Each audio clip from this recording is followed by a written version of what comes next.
Hi, it's Mrs. Cheney here, your art teacher, to talk to you today about Albrecht Durer. Before we get started, do me a favor, click subscribe down at the bottom here so that you can get more videos that I make and you can enjoy them, get my take on art history. I want to get started talking to you right away about Albrecht Durer. Albrecht Durer was born in Nuremberg, Germany, to the Albrecht Durer the Elder, and his mom's name was Barbara Hulper. He was the second son of 18 kids. 18! I can't even imagine that.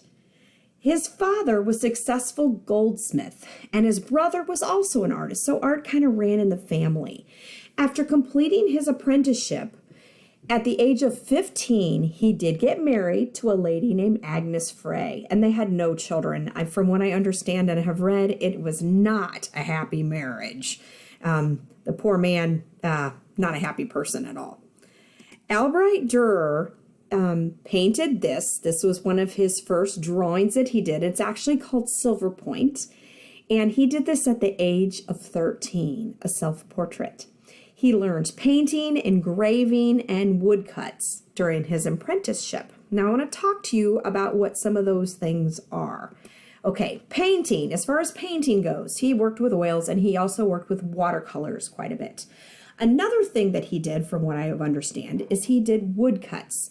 So he would take a plank of wood and a chisel and do some sort of a drawing on the top of it and then carve out the drawing.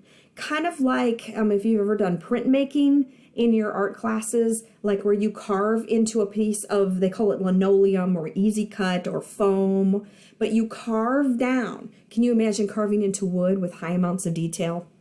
Now, Albrecht Durer himself, he got a lot of money doing this kind of stuff, and he did, as he got older, got a big workshop going, and from what I read, he did the drawings on the wood, or he did a drawing on paper, and it was taped over the wood, and one of his workers actually did the carving. He didn't do all that hard work. Another thing that he did, though, was called engraving, which is when you take a piece of metal instead of wood and a stylus, and you kind of scratch down into the surface of the metal. So if you picture sheet metal, kind of like your refrigerator, if you have a stainless steel refrigerator or dishwasher or something like that, you scratch it. Don't do that. Your mom, she'd be so upset if you scratched your refrigerator. But you draw down into the metal by scratching it, this sound as you worked. Then the ink would be rubbed down into those scratches, and that plate would be put into a printing press with paper on top, and your drawing is revealed when the paper is pulled off. So those were those techniques that he came up with. And he realized that if he did one good cut or one engraving, he'd get multiple prints and could sell those prints for more money. Okay. So, the printing press was invented around the Renaissance at this time as well. So he figured, why not print with art? Kind of a cool thing, a cool little gig there. Okay. So another thing that he is really famous for doing, more or less, is his monogram. In the top left corner of this slide, you have a capital A with the D in the center of it. The A for Albrecht and the D for Durer. And on the right, you see his home where he lived. So he had, he lived quite wealthy, not in a thatched roof or anything like that. Here is a self-portrait that he did, painting of himself at age 28. And here's one of his engravings. He did a series called an apocalyptic series. Okay, if you look really, really close, you can see the monogram, and I'll show you another slide here in a minute to zoom in. In the corner there, you've got a skull, and then there's like a platter with his monogram in it, along with the date it was created. This is a knight with his dog riding through a gorge, and he's flanked on either side of him as he's riding. And behind him is a goat-headed devil, and in the front is Death himself riding on a pale horse. The Death, kind of like a reaper type of a thing, very light colored, and the horse is also pale, kind of like he's a ghost. Death holds onto an hourglass, reminding him the shortness of his life, and the courageous knight just rides on, even though he knows he's probably going to die when he goes to battle. Here is another painting, okay? Saint Jerome at his desk, engrossed in work. The lion is the traditional icon of St. Jerome, and the sleeping dog is found in many of Durer's works. Again, like in The Night, Death, and the Devil here, you can see the dog there down at the bottom. Okay, so he did put dogs in a lot of his pieces. This is called Melancholia 1, and it's also an engraving during that series. His female personification of melancholia is here. So it's himself. Tools of carpentry, hourglass, weighing scales, a hand plane, a hammer, a saw. Behind him is what's called the magic square, and it's supposed to be like he's sitting there waiting for inspiration. Okay. Another thing I want to point out to you is the bat in the background here has the title in it.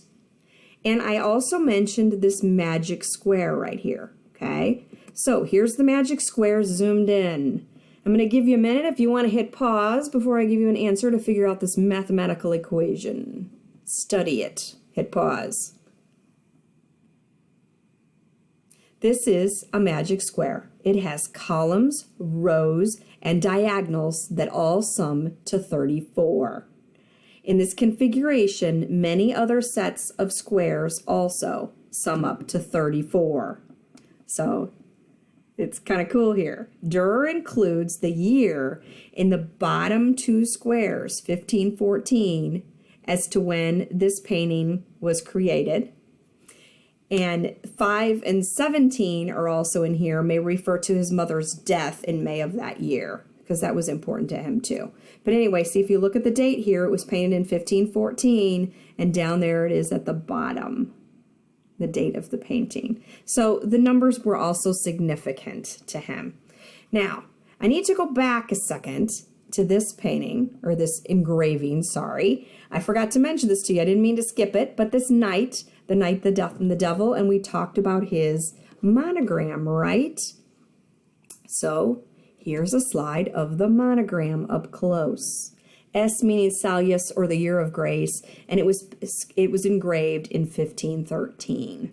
So there's his monogram, the capital A, and with the D inside it. And then the last piece I want to show you today is called the Praying Hands. And it was drawn, this is not an engraving. It's on a blue piece of paper with black and white ink drawn in. And it was a study for a painting that he was doing of an apostle who would be praying in the painting. The full picture was planned for an altarpiece and was later destroyed in a fire. But his brother's hands were used as a model. Now, before we keep going on with this and looking at this piece, I want you to look at it, and I'm going to read you a story, okay? This is the best part of this whole entire thing. Back in the 15th century, in a tiny village near Nuremberg, lived a family with 18 children. 18. Now, this story probably isn't true. It's one of those things I read on the internet. It was shared with me because somebody knew that I'd be interested in this, but I thought it was so sweet. There are some factual things in here that I think are kind of cool, though. In order to merely keep food on the table for this mob, the father, head of the household, a goldsmith by profession, worked almost 12 hours a day at his trade and any other paying chore he could find in the neighborhood. Despite their seemingly hopeless condition, two of the elder children, Albrecht and Albert, had a dream. They both wanted to pursue their talent for art, but they knew full well that their father would never be financially able to send either of them to Nuremberg to study at the academy. After many long discussions at night in their crowded bed, the two boys finally worked out a pact. They would toss a coin. The loser would go down into the nearby mines and with his earnings support his brother while he attended the academy.